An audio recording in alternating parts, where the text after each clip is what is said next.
They thought Earth was weak, insignificant, forgotten. But when the stars turned cold, humanity reminded them who we really are. He was just a backup clone until he led Earth's last war. The skies of Earth are shrouded in an eternal twilight, a faint red hue staining the horizon. Cities, once monuments of humanity's triumph, now lie in ruins. Skyscrapers stand like jagged teeth, their windows hollowed out by endless bombardments. The ground is cracked, poisoned by the fallout of a war that should never have been fought. Above, in the heavens, the remnants of orbital stations burn like falling stars, fragments of human ambition scattered in the cold void. The Velthar hover above, silent observers from the skies. Their ships, sleek and black, circle the planet like vultures, casting long shadows over the scorched earth. No longer do humans rule their own world. The last war, fought for survival, ended in surrender. Now, Earth lies beneath the watchful gaze of alien invaders, its people broken and scattered. Yet in the silence of this fallen world, there's a whisper, a spark that refuses to die. Deep inside an abandoned military facility, Unit 7XB scrubs the floors of a forgotten storage room. The harsh fluorescent lights flicker above, casting an eerie glow on the rusted walls. The mop drags across the dirty floor, its sound the only interruption in the stillness of the room. The clone, once created for a purpose long forgotten, exists now in the margins, forgotten by history, ignored by those who should have called him leader. He is not Rourke. He is just a shadow of what was. Late at night, in the quiet solitude of his quarters, Unit 7XB stares at the ceiling, trying to fall into a deep rest cycle. But something stirs within him. Flashes of memories, scenes he doesn't recognize, people he's never met invade his mind. Children laughing, the distant scream of battle, a woman's face, blurry and half-forgotten. The memories aren't his. He knows that, but they feel real, too real. His heart races, his fingers tremble as he reaches for a nearby mirror. He stares at his reflection. For a brief moment, he doesn't see the synthetic face of a clone. He sees Elias, the original man whose memories he carries, the man who once led Earth's forces. Who am I? The question lingers in the air, unanswered. For the first time, Unit 7XB begins to question everything. His purpose, his identity, his very existence. The memories bleed through, and the man he was meant to be slowly emerges from the haze of manipulation. Driven by an overwhelming urge to understand, Unit 7XB sneaks into a restricted wing of the facility. The halls are cold, sterile, and empty, but he knows where to go. There, hidden behind a thick steel door, lies the War Room, an archive of the past. He enters, the flickering of ancient holograms lighting up the dim room. A massive projection of General Rourke's face appears, frozen in time. The General's voice rings out, repeating orders, strategies, his legacy. Unit 7XB stands frozen before the hologram. His hand shakes as he reaches for a control panel. His eyes scan the flickering messages. Suddenly, a voice commands the system, "Restricted. Initiate Protocol Victor." His mind spins. The protocol. It's buried, forgotten, and yet it's there, waiting to be unlocked. This is it, the moment that will define him. Unit 7XB seeks out the technician who once served under General Rourke. The man is bitter, his face lined with regret and age. When he sees the clone, he laughs, a hollow, humorless sound. "You're just spare parts. You'll never be him." The words sting, but Unit 7XB doesn't respond. Inside, though, something ignites. A fire, long dormant, flares up. He's not just a copy. He's not just a tool. He's something more. Something human. His identity may have been stolen. His memories may have been manipulated. But the fire within him refuses to be extinguished.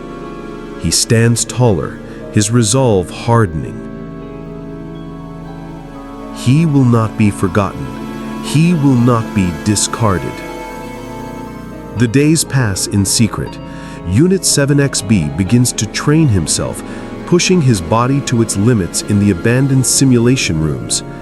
He lifts weights, perfects his combat techniques, and studies old military strategies from the war archives. In the darkness, he fights holographic simulations of the Valthar, his movements precise, calculated. Each day, the clone becomes something more. No longer just a janitor, no longer just a shadow of Rourke. He is becoming the leader the Earth needs. The man he was meant to be is rising from the ashes of his past. The war may be lost, but he is not.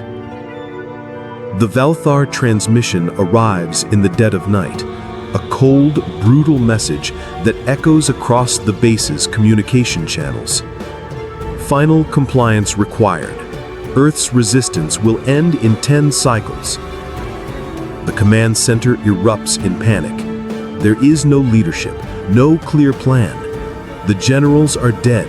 The resistance is scattered. But in the shadows, in the silence of a forgotten room, Unit 7XB watches the stars. His eyes flicker to the holographic map of the galaxy, his heart racing. The stars have called for war, and he will answer.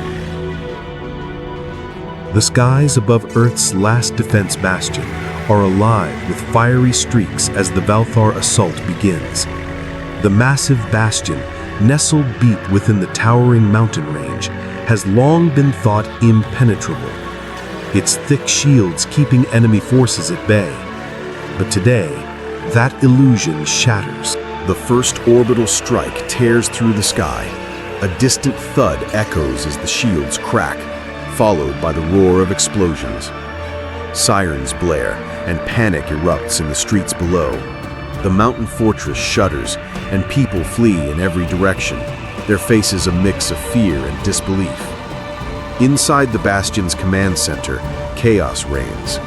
Officers scramble, pushing buttons frantically, but it's clear they're too late. The Valthar have breached the outer layers.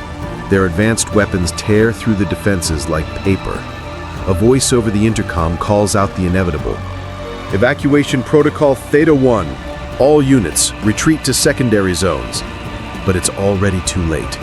The walls tremble, and another wave of devastating fire from above sends the command center into darkness. Unit 7XB stands motionless in the shadows of a shattered corridor, watching the destruction unfold. His programming holds, yet his thoughts are unclear. Is this his fate? To remain unnoticed in a war that has already been lost? The air is thick with the acrid smell of burning metal and smoke. Soldiers, once disciplined, now flee in disarray as the bastion's final defenses collapse. The chain of command has been severed, and with it, Earth's last hope. Lieutenant Commander Jalen Davis stumbles through the wreckage of the command center, clutching a blood-stained map. His eyes dart between the dead bodies of comrades and the flickering comms panel. The final transmissions are lost. The Valthar forces have destroyed all higher command stations. There is no order now. "We've lost it all," Jalen mutters, collapsing against a wall. He reaches for his communicator, but the static is all he hears. His words feel hollow in the silence that follows. He's alone now, just another cog in a broken system. Outside, The resistance is scattered. No leader, no plan, just chaos. In the midst of the confusion, Unit 7XB steps forward. He doesn't belong here, not in this moment of hopelessness. Yet he stands unwavering, watching as the storm of destruction unfolds. Amid the crumbling bastion, Unit 7XB's eyes scan the chaos. He sees Rena Valen, a young cadet, trapped beneath a beam as the walls around them collapse. Without hesitation, he charges forward, his powerful frame lifting the debris off her. "Get up," he commands, his voice calm, mechanical.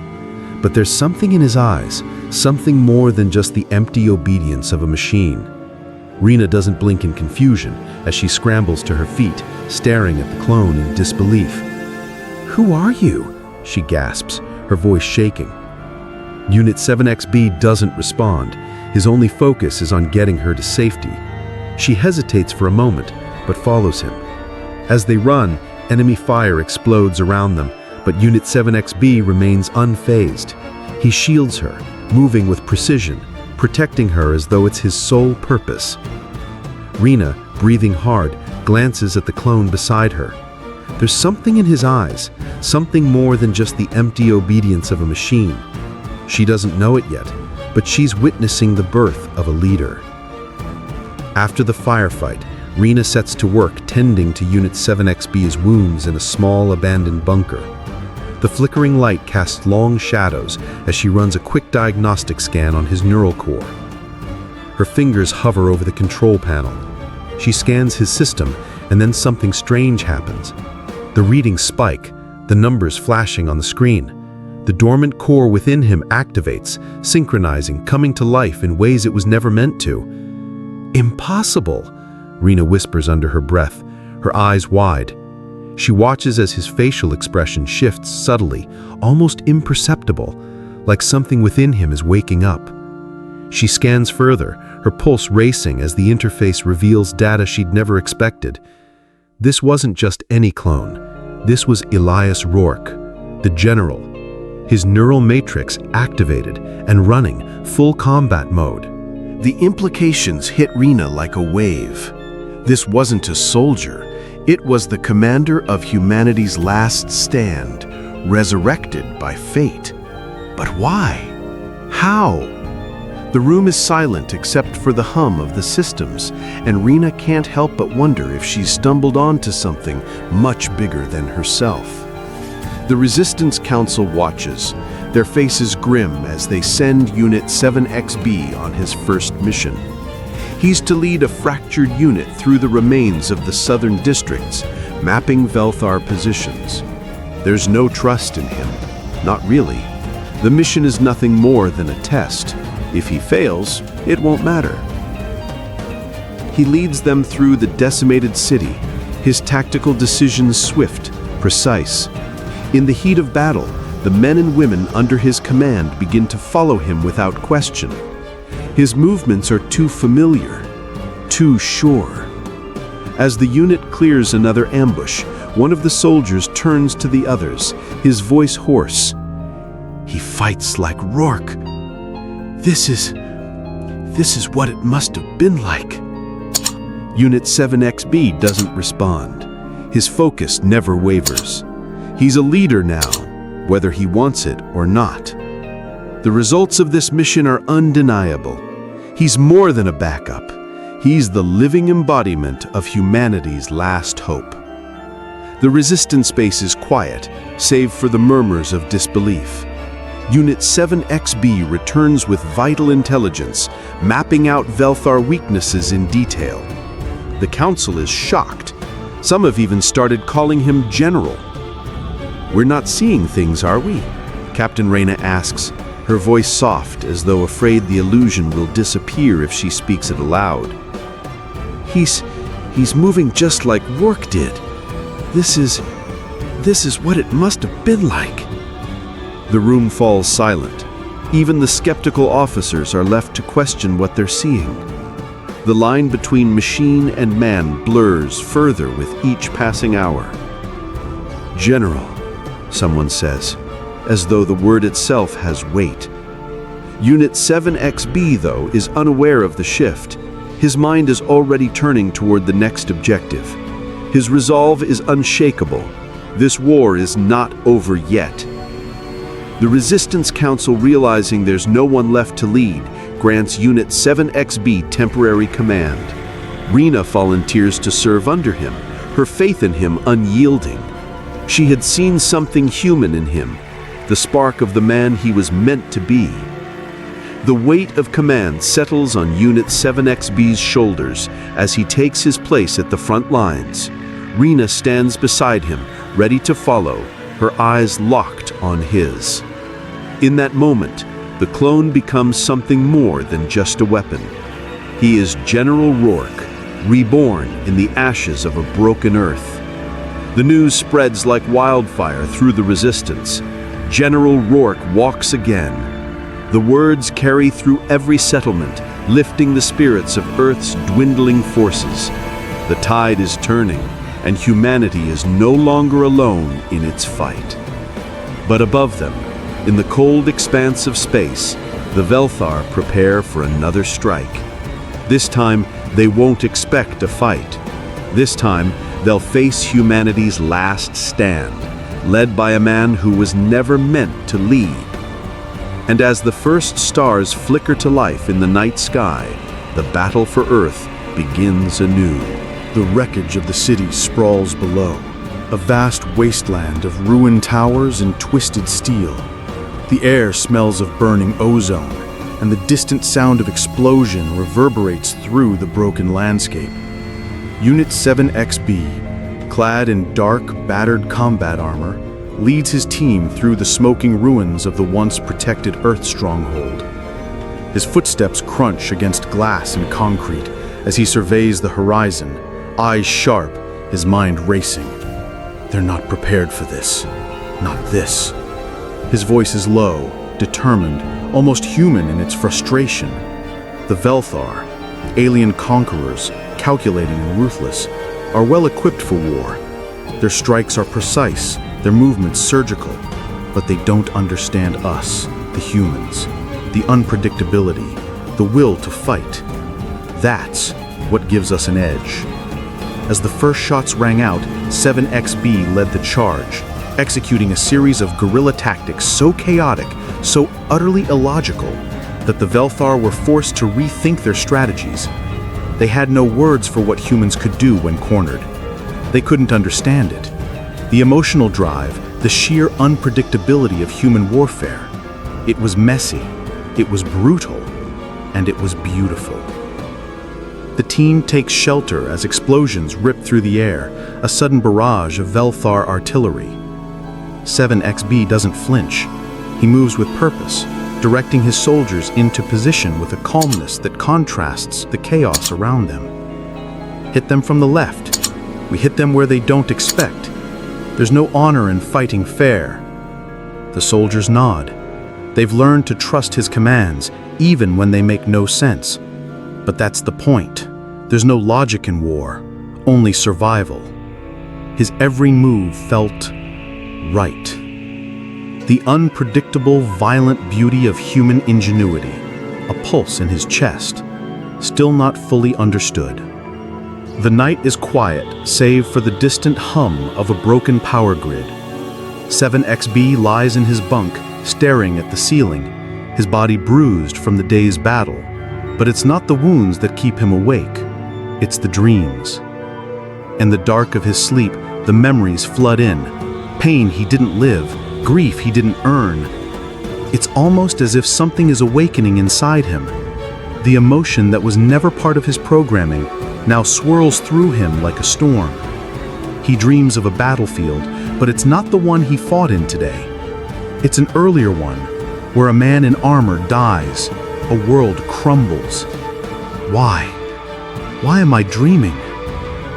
His hands shake as the echoes of a man's life, a life he never lived, bleed into his thoughts.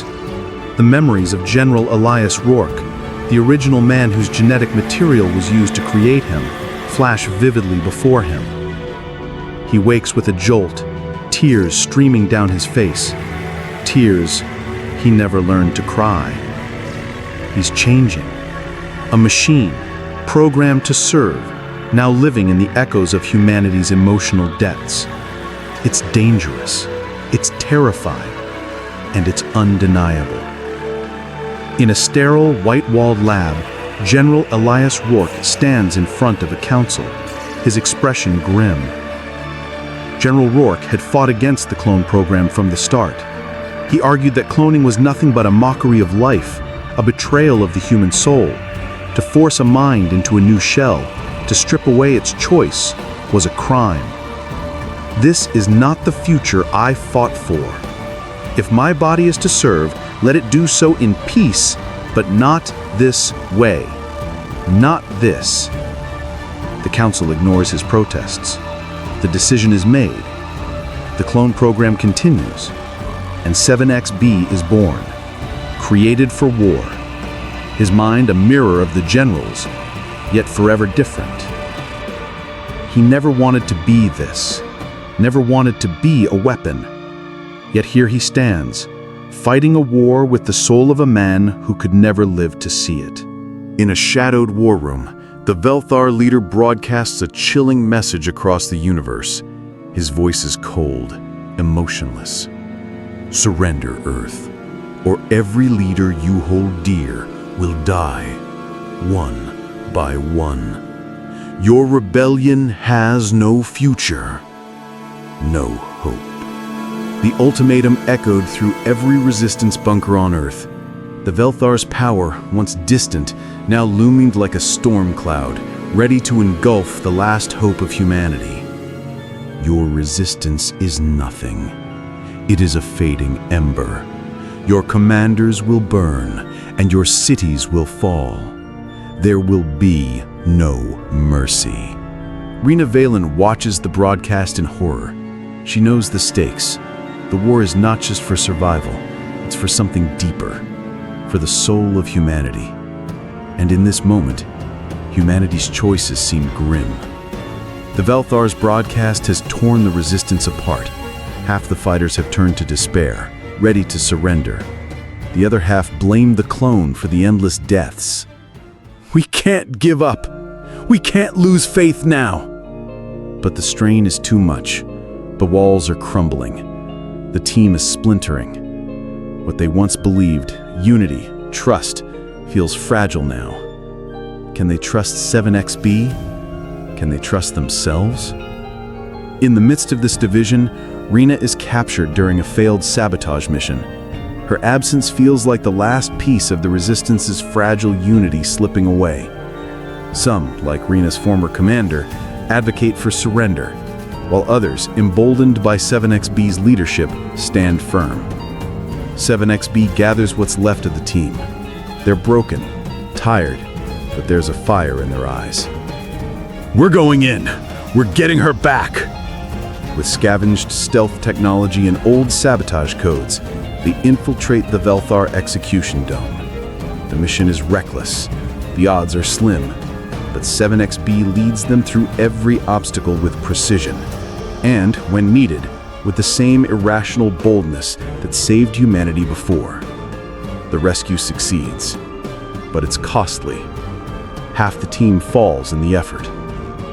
We lost, but we won, and we fight on. Sacrifice is the cost of war, but in the fire of battle, loyalty and love for Earth reignite.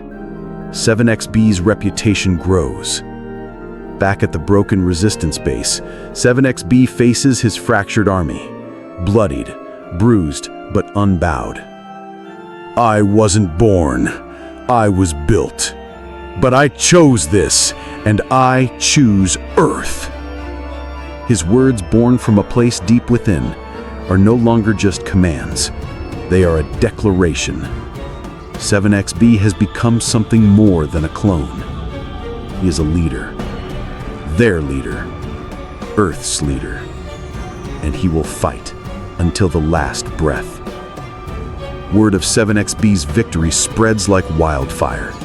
Across bunkers, hidden strongholds, and scorched cities, the morale of Earth's resistance is reborn. Whispers turn to cheers. Former doubters now stand with him, The clone who was once discarded becomes humanity's symbol of defiance. But the Velthar, watching from the stars, prepare. They are coming for Earth again. This time, they are certain of victory.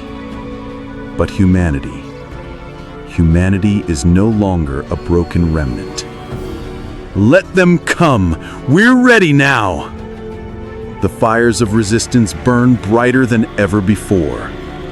The war is far from over, but humanity's hope is stronger than ever. The night sky over Earth's crumbling cities burns with an unnatural intensity. Gigantic Velthar warships tear through the atmosphere, their carriers a grotesque hybrid of beasts and machines, dropping swarms of orbital drills and fighters. The very air trembles as thousands of Velthar ships converge, their attacks synchronizing into a single, horrific wave.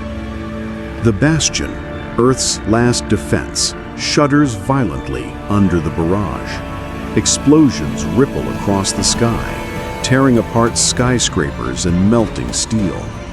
Cities once teeming with life now lie beneath a blanket of dust and fire, their skeletons standing in mute defiance of the invasion. 7XB, a clone forged for war, stands at the center of it all, eyes scanning the inferno before him. His mission, etched into his mind, is clear: survive. But even with the resistance forces rallying, humanity's chances are slim. As the sky cracks open with the sound of falling fire, 7XB clenches his fist, his body flooded with adrenaline. The Velthar are here, and humanity has no intention of giving in without a fight. Amidst the chaos, 7XB stands before a war council, his expression steely. His proposal is reckless, impossible even. "We have a chance," he says, voice low but confident. "The Aegis Array. It's buried beneath Earth's fault lines, an ancient weapon, unfinished, forbidden, but it's our only hope." The council exchanges uneasy glances. The Aegis was designed to obliterate entire fleets, a project that was abandoned long ago.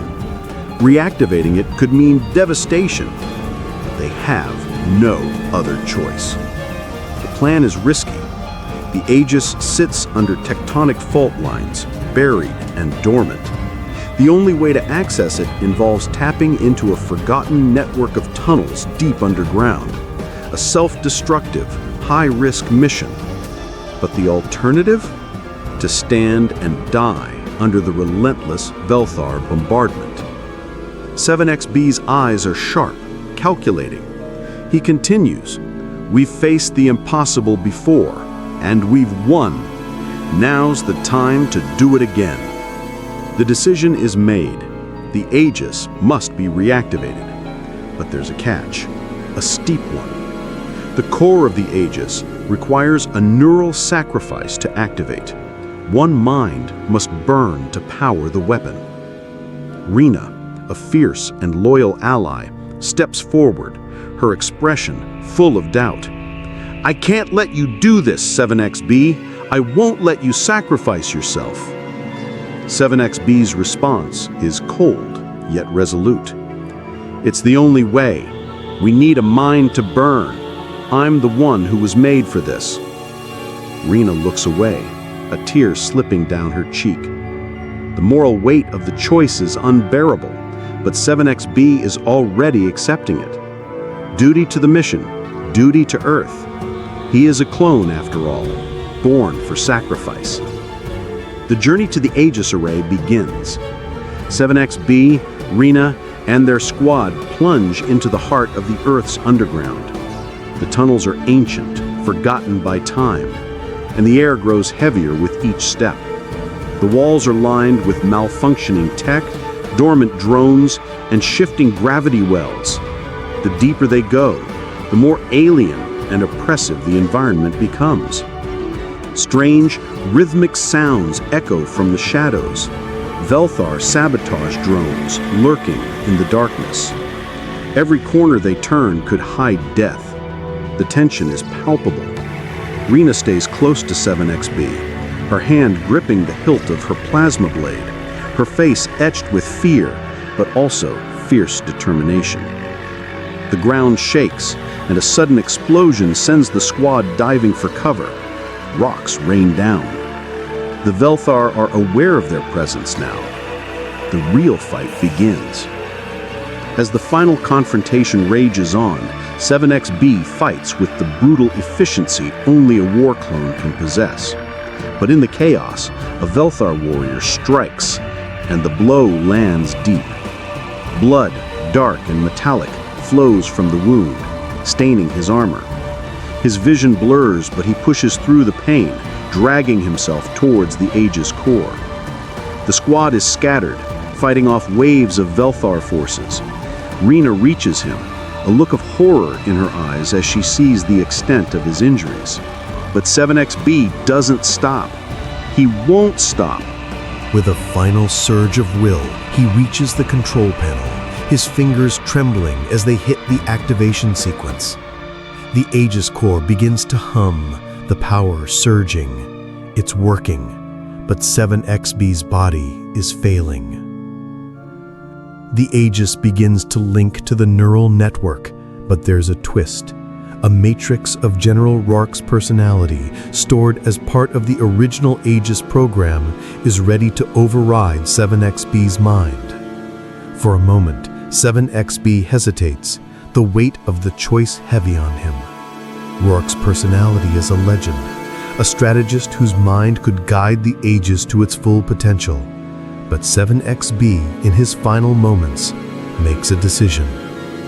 I wasn't made to be a copy. I was made to choose. The choice is final.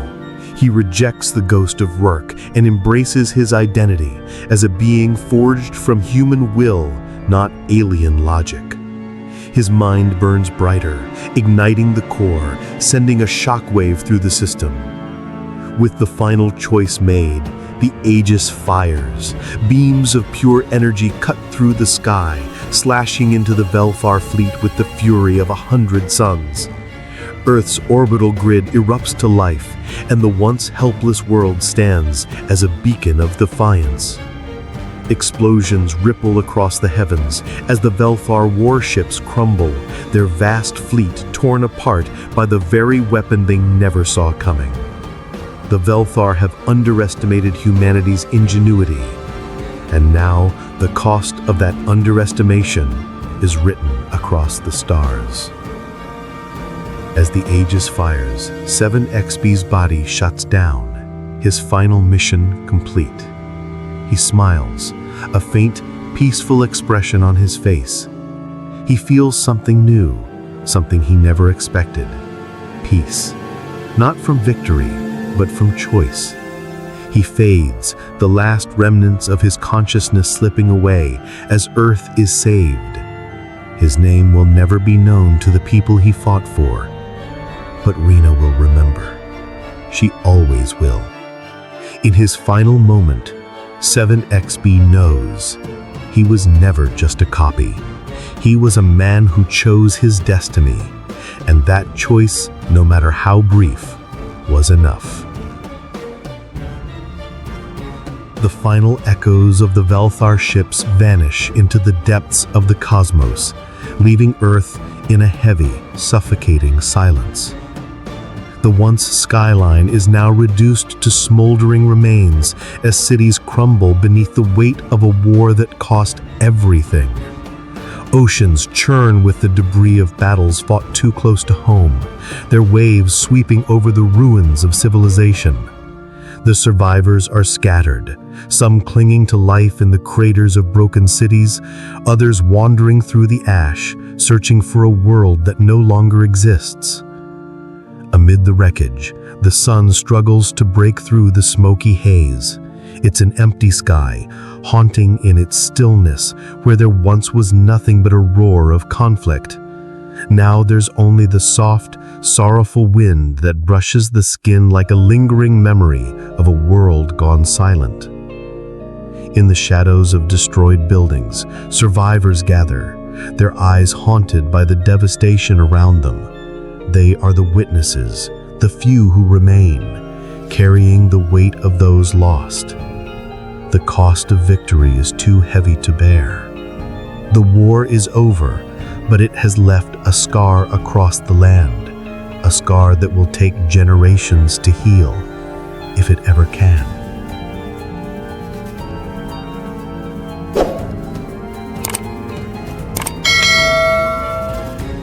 Before the shattered remains of the bastion, a single figure stands, unyielding in the midst of the ruin.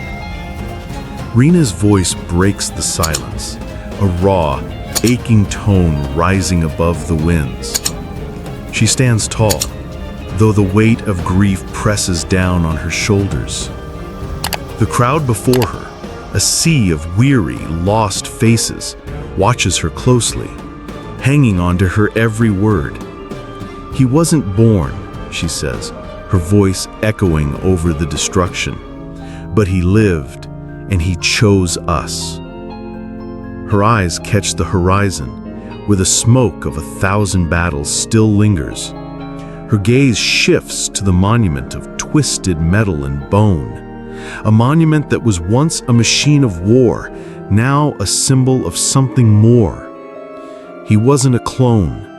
He was Elias, a man who earned his name and his place among us, she continues, each word laced with a powerful reverence.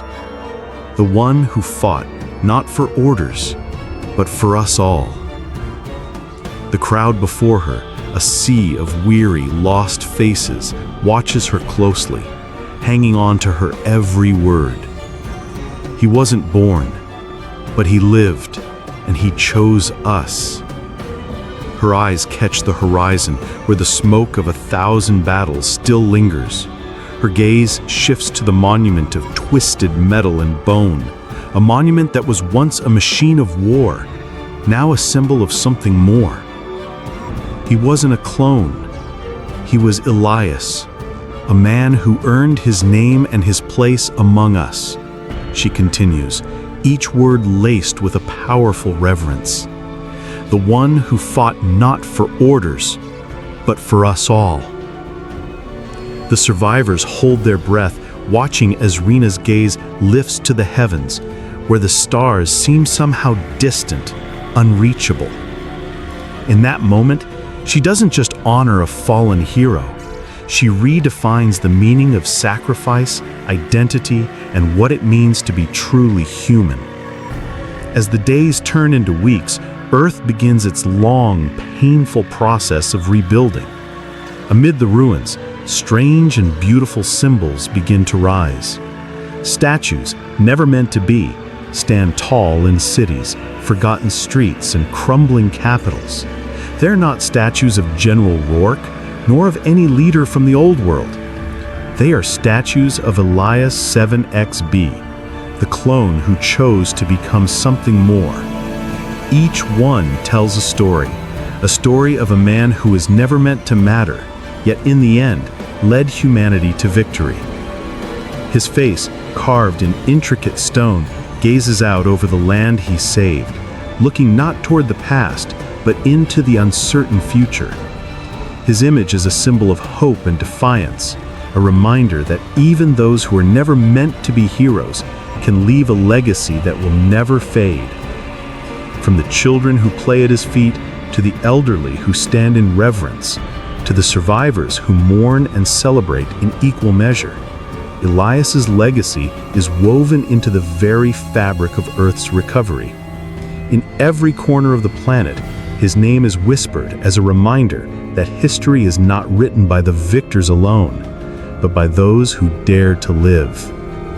The war may have ended, but its echoes reach far beyond Earth. Across the galactic net, whispers begin to stir. Rumors of a clone who led humanity's final stand. From the fringes of alien empires to distant human colonies, the story spreads like wildfire. And in the quiet darkness of these forgotten corners of the galaxy, something begins to awaken.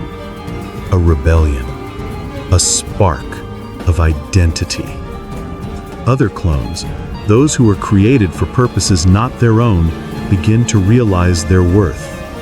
The question that has lingered in the minds of so many, the question of whether they have a right to choose to be more than what they were created for, finds an answer in Elias's story. It is a story of sacrifice, autonomy, and choice, and it stirs something in the hearts of those who were never allowed to live their own lives. Movements are born in hidden spaces, demanding freedom, self-determination, and recognition. The chains of oppression, once thought unbreakable, begin to fracture. Across star systems and alien worlds, a revolution rises, one fueled by the idea that even the smallest spark can light a fire that will change everything. Earth's recovery is slow, its people scarred but determined. The old ways fall away, and in their place, new councils form. These councils are not the remnants of a broken, war-torn world. They are the foundations of something fresh, something different. And as they begin to rebuild, they look to Elias's legacy for guidance. The lessons of the past are no longer just about survival.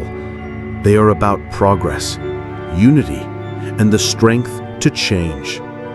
The world is shifting, growing, evolving, and at the heart of it all is the memory of a man who was never meant to lead, but who gave everything for the future of humanity.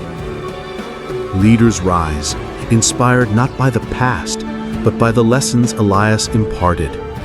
A world once divided is now united in its hope, and it is a hope that drives humanity forward. The Earth of tomorrow will be different, stronger, wiser, and forever changed by the one who was never supposed to matter. Internal, Velfar Archive, night. A dimly lit chamber, walls lined with holographic data panels. The soft hum of ancient alien technology fills the air as a Velfar historian, his many tentacles tracing the air, focuses on his final report. His voice, low and reverberating, echoes through the cold archive. Velfar historian. The day we lost was not on the battlefield. It was the moment we believed a clone could not choose. Our pride blinded us. Our logic failed. One human outlier shattered our empire. He was not meant to be.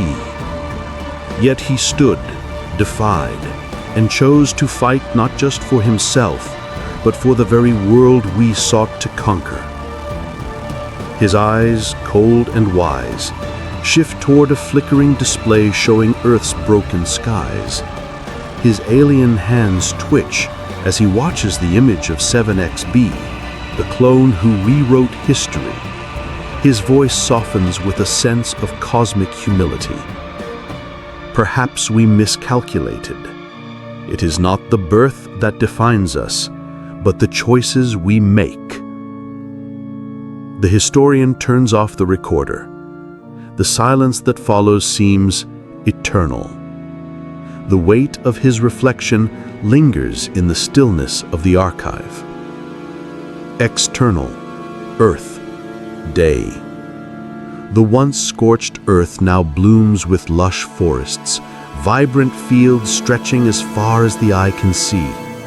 The scent of fresh grass fills the air.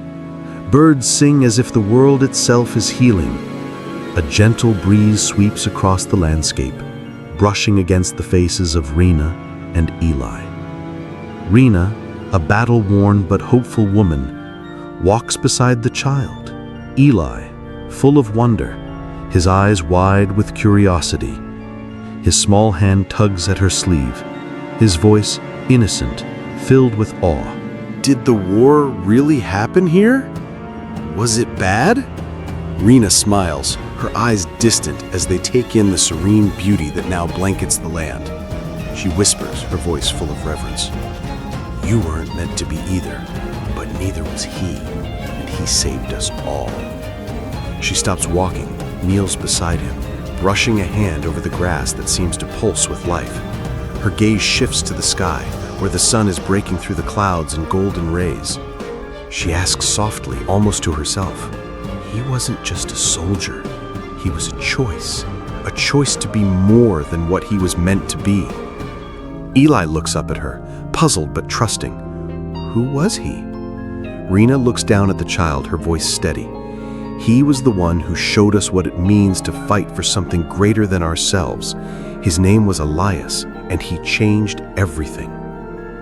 They continue walking, their footsteps leaving marks in the soft earth, as if the land itself is remembering the battle that came before. Exterior, sky above earth, dusk. The sky, once clouded with the smoke of war, is now clear. A sleek, futuristic vessel cuts through the sky, its sleek hull gleaming against the fading light of the day. The ship is not a warship, but one of discovery, of renewal. The ship's hull bears a simple yet powerful symbol, 7X. It is not a mark of military command, but of a choice, a symbol of humanity's greatest defiance, a symbol of their refusal to be defined by their creation, but by their actions. Below, Earth's cities, reconstructed yet still bearing scars, glow with the pulse of a civilization on the rise. From the ashes of war, humanity did not merely survive, they chose to rise, to reach beyond the stars with a symbol of hope, a simple mark, 7X. Not a name of conquest, but a legacy of choice. The ship continues its ascent into the vastness above. Its silhouette fades into the sky, a symbol not of destruction, but of the boundless future ahead. And so the legacy of Elias 7XB lives on, a legacy of defiance, a legacy of choice. A legacy that proves no matter how small or how made we may be, we can change the course of history. The camera pulls back, showing the world below, a world healing, rebuilding, and ready to face the universe again.